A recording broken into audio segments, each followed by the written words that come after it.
What's going on, guys? My name is Wade with Tech Daily. So there certainly was no shortage of awesome tech at CES in Las Vegas this year, and one of the highlights was definitely all of the awesome car tech that was showcased. There was the usual stuff like big ass off-road tracks for your Jeep and plenty of audio equipment. You could even put a dope new sound system and lights in your smart car if you're into that. But there was also some more interesting stuff like the Ford GT, which is always really cool to check out, and there was also a McLaren 570S GT4, something I've never seen in person before, and also more or less confirmed that I'll never be able to actually fit in it, unfortunately. But on the topic of supercars, there was also this, the Blade from the startup Divergent 3D, and if the name didn't give it away, the Blade is a 3D printed supercar. While most of CES focuses on electric, self-driving, internet-connected cars, the Blade is your traditional gasoline engine-powered automobile. Unfortunately, it's more of a proof of concept than anything. It won't be a production car, but it does demonstrate a new possible way to manufacture cars. It isn't 3D printed in the traditional sense, but essentially the process involves metal powder being fused by layers in a process called sintering. The metal is melted directly into a solid form. That means that automakers wouldn't need to have huge long sheets of metal that are used to stamp out parts, and it also makes the finished product crazy lightweight. Everything except the tires and wheels pretty much were manufactured using their 3D printing process, and the result is really impressive. A 700 horsepower supercar that weighs just 1,400 pounds and was manufactured layer by layer. On the complete opposite end of the spectrum, a Chinese company called UIC brought their Urban Mobile Box, a fully autonomous electric vehicle that's not exactly made for the busy city streets, but more for moving people around small areas like theme parks or universities. It certainly has a futuristic look on the outside, and the inside is almost set up like a living room. It has this L-shaped couch basically that seats up to 7 people and is equipped with a big screen up front that showcases all the vehicle's information and its surroundings. Will we see this in the US anytime soon? Probably not, but it is a cool concept at least. As far as automakers we've actually heard of, and cars that might actually become a reality, Volkswagen brought their really interesting concept dubbed the ID, which we have seen before at the Paris Auto Show in September. And even though it looks like a futuristic mock-up that won't ever see the light of day, Volkswagen says the ID is scheduled to go on sale between 2020 and 2025. It packs a 125 kilowatt electric motor for up to 373 miles of range, which is pretty impressive. And not only is it aimed to be affordable for the masses, it will also eventually be fully autonomous. Mercedes also showed up with their concept Generation EQ, which was cool and relatively interesting, but not as interesting as the drones they showcased. Not consumer drones from Mercedes, but drones that get launched off the roof of this, their Vision van. A big futuristic delivery van that's all electric, of course, and would be used to pack up and deliver any sorts of goods a company would need to send out. And this is obviously more than just a delivery van. It's sort of like a command center where the drones on the roof could be sent out to do some drone delivery of their own. That's the whole purpose of having them up there. The inside is crazy simple with hardly anything at all, and although it doesn't seem all that practical, launching drones off the roof of a van is certainly something I can get behind. Chrysler also showed up with their Portal, and out of all the concept cars showcased at CES, on the outside at least, the Portal seemed like the most production ready, with some practical looking exterior that wouldn't be all that different from what we have on the road today. The interior is an entirely different story though. Chrysler dubs this as the connected car for the tech-savvy millennial generation, which makes sense given how the dashboard and center console are just massive screens, and the steering wheel looks like it controls an airplane. The Portal will, of course, be all-electric and semi-autonomous with over 250 miles of range, but Chrysler hasn't said a word about when or if the Portal would ever be in production. But I wouldn't mind if car interiors did start looking like what was showcased on the Portal. Along with bringing that awkward Unicub personal mobility device, that scooter thing people are slowly riding on, Honda brought a car that was a little less cringeworthy. The Nuvi concept, or new electric urban vehicle, was showcased. And yes, this is yet another all-electric concept vehicle with a massive screen across the entire front dashboard dashboard, and crazy doors that might not be the most practical thing in the world. But along with the usual selling points of electric, personalized, and fully connected, Honda hopes to offer the Nuvi as sort of your own personal ride-sharing device, where you would let others drive the car and earn a little bit of money from doing so yourself. Almost like the app Turo, if you guys are familiar with that. Honda figures that the car sits in your garage a majority of the time anyway, so maybe it could autonomously taxi people around and you could drive it when you need it.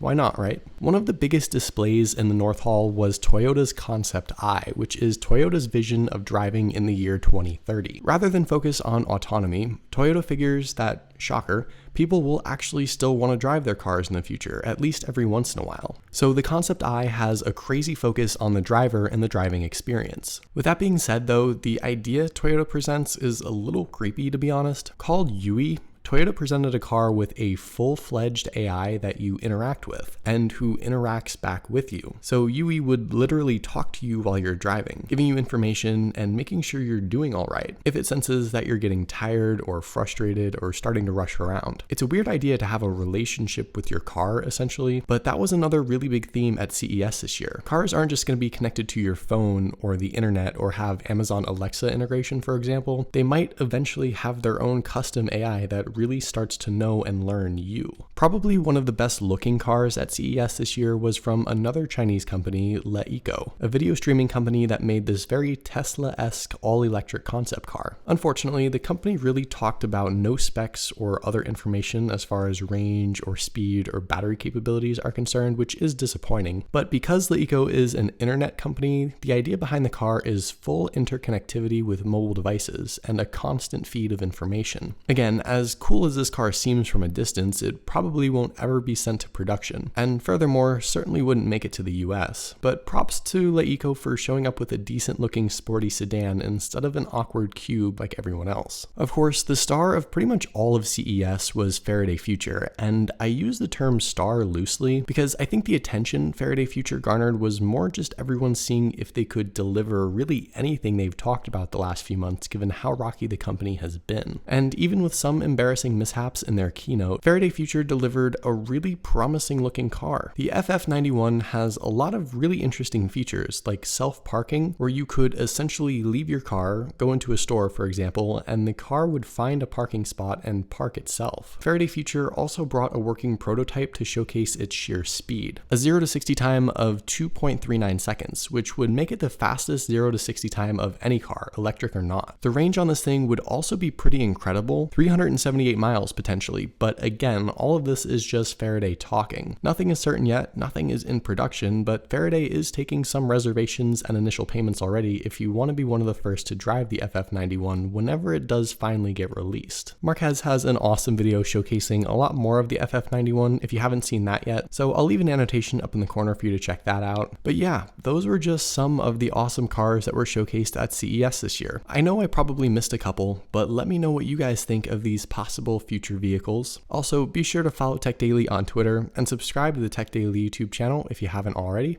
and I'll see you guys later.